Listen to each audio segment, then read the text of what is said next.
Good day everyone, this is my research article for measurement of gastrointestinal passage rate in Atlantic salmon, feed dry or soak feed. So commercial salmon farming has developed towards increasingly larger units which are require technology and logistics to handle large amount of fish. And thus large amount of feed, transport and storage of feed pellets in bulk require pellets with robust physical quality to avoid formation of fines and dust during handling and feeding. So, however, previous studies have shown that the physical properties of feed affect the biological response in the fish. So, this not taken into consideration, uh, the physical feed quality may be suboptimal for the salmon's full capacity for growth, resulting in a loss in commercial farming.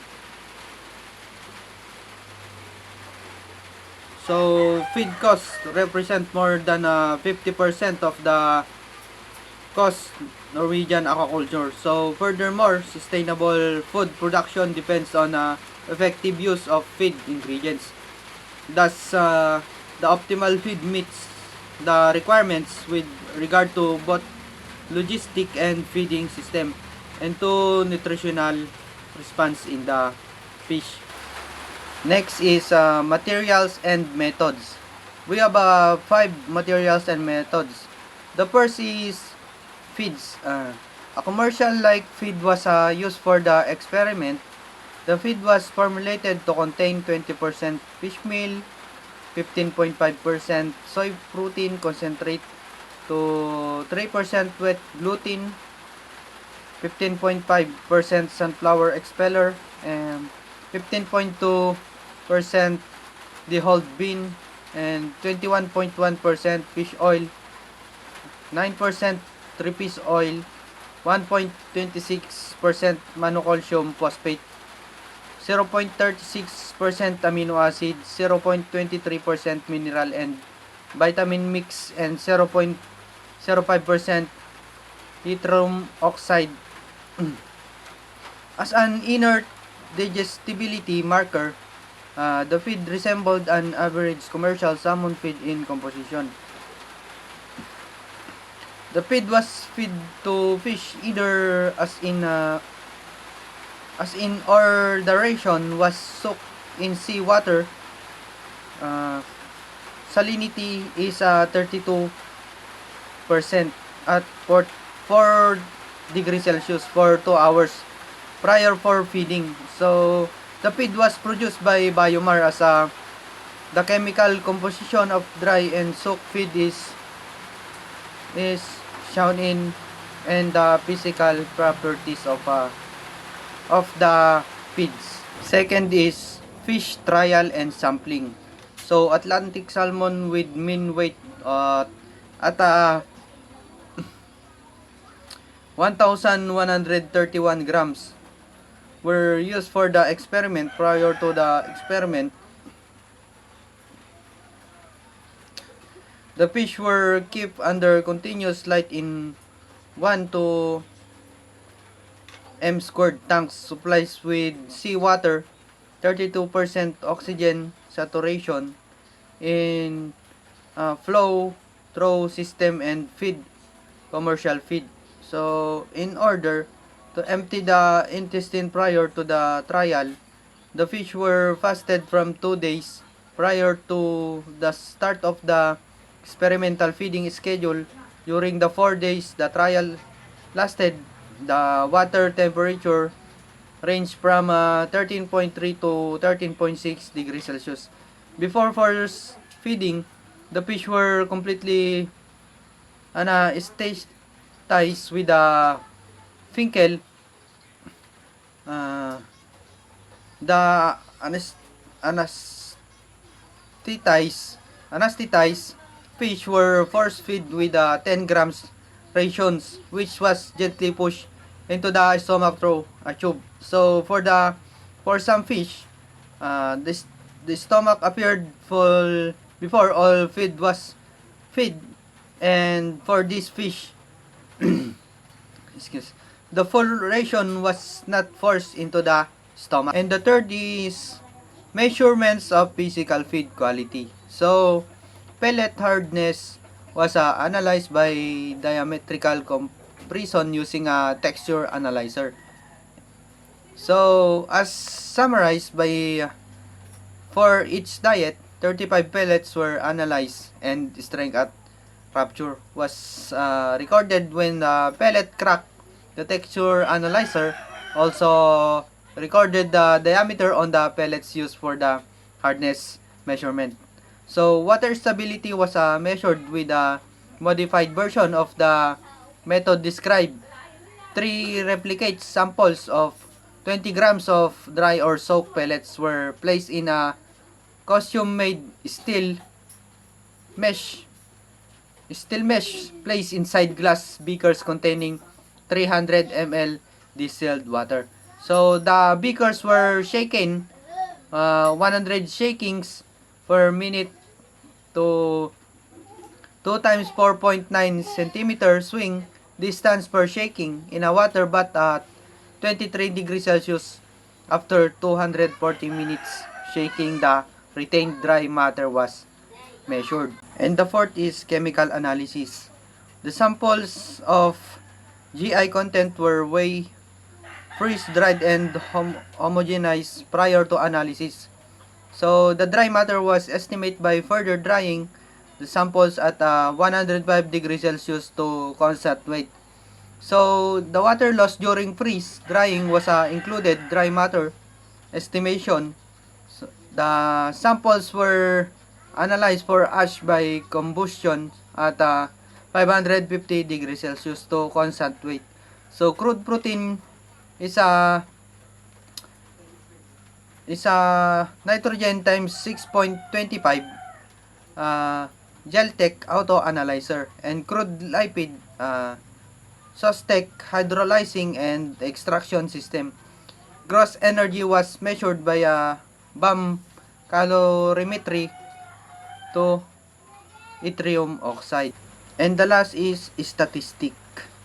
So the exact time for each sampling was recorded so that any effects of deviation from the intended time schedule could be assessed statistically. A linear regression analysis using exact time after feeding as a continuous variable was performed for data at 2 and 6 hours after feeding. After this small deviation in time were considered not to affect the result. Significant effect of time indicates that deviation in sampling time affected the result. So the result from regression analysis are referred to if significant. The estimated feed intake for salmon feed, dry or soaked feed, was also analyzed with a linear regression using time of sampling as independent variable. So next is we have a estimated feed intake in Atlantic salmon feed, 1 meal of dry or soaked feed given as gram dry matter per individual, calculated by subtracting regurgitated pellets and not feed pellets from the intended ration to 10 grams. The feed intake in salmon feed, dry and soaked pellets was compared with an ANOVA. At each sampling point, asterisk in brackets indicates a trend to P greater than 0.1. Data are given as mean. SEM n equals 3. So next is we have 5 results, and the first is GI passage rate of dry matter. So the amount of dry matter found in the stomach, small intestine, and hindgut is shown in given as percent of ingested dry matter. So at 2 hours, significantly smaller amounts of dry matter were present in stomach of salmon feed, soaked feed, and in those feed, dry feed. So, correspondingly, the amount of dry matter in small intestine was significantly higher in fish feed soak feed compared to those feed dry feed at this time. So, at 2 hours after feeding, significant linear regression model indicated that decrease in dry matter. So, in the stomach, so of fish feed soak feed compared to fish feed dry feed was influenced by deviation in time of sampling. In the small intestine, however, there was no effect of deviation in time. It can thus be included that the gastric evacuation rate 2 hours after feeding was significantly higher in fish feed soak feed compared to those feed the dry feed at the other sampling times, and in the distal intestine there were no significant difference in dry matter content between two treatment groups. Second is gastric emptying. So the content of dry matter in the stomach declined gradually, and all stomach were empty after 48 hours after feeding. At 6 hours, 55 to 4% and 77 to 3% of ingested dry and soak feed, so respectively, was still present, were areas at 12 hour less than 30% of ingested dry matter was present in fish feed, either feed. So this show at the salmon uses between 6 and 12 hour on average to empty the stomach 50% after a single meal under the condition used in this trial 24 hours after feeding. So the amount of dry matter in stomachs of salmon feed dry and soak feed was 8 to 4% and 1 to 0% respectively of ingested dry matter. And the third is small intestine. So the content in the small intestine is pick the sampling 12 hours feeding for both feed group. So after 48 hours, the small intestine was emptied in fish from all tanks with salmon feed, soak feed, and from one tank feed dry feed. So although not significant, the soak feed does seem to pass completely through the small intestine somewhat faster than the dry feed. So next is distal intestine. So for both treatment groups, the first appearance of material in the hindcut was observed at the sampling of 6 hours post feeding.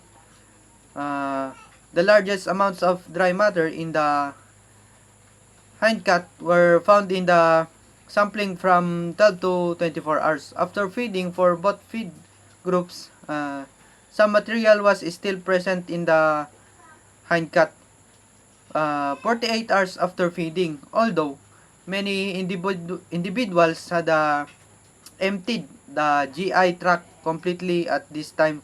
So again, the numerically but not statistically significant higher amount of ingested dry matter was found in the hindgut at 48 hours after feeding in fish feed dry feed compared to the dose feed soak feed. The last is GI passage rate of nutrients and energy. The content of stomach, small intestine, and distal intestine was also analyzed for Y203 energy and crude lipid and minerals. So, significant difference between salmon feed, dry or sock feed were only found in stomach and small intestine 2 hours after feeding. So the remaining data was given as overall mean for both treatments for most of the measured feed components. The picture was similar to that of dry matter, but in small intestine and distal intestine there was not sufficient material for analysis at all sampling points. So, however, the amount found is percent of ingested materials varied among the different components at 2 hours after feeding. So, the amount present in the stomach range from 87% of ingested ZN to 99% of ingested Y203 in salmon feed. So the dry feed in those feed, the soak feed, the range was from 73 of ingested lipid to 85% of ingested Y203. This shows that the different components of the feed left the stomach at different rates. Next is logarithmic curves fit. So, performed in Microsoft Excel 14.0 of amount of dry matter given as percent of ingested dry matter versus time after feeding uh, found in stomach of Atlantic salmon feed, one single meal of dry or soak feed. So, the sodium intake related to a meal was similar in salmon feed, dry feed, or feed soaked in seawater. So, this shows that sodium intake from increased drinking rate in salmon feed. The dry diet evened out the feed's sodium absorption during soaking, and those soaking the feed in seawater did not reduce the sodium load in the salmon.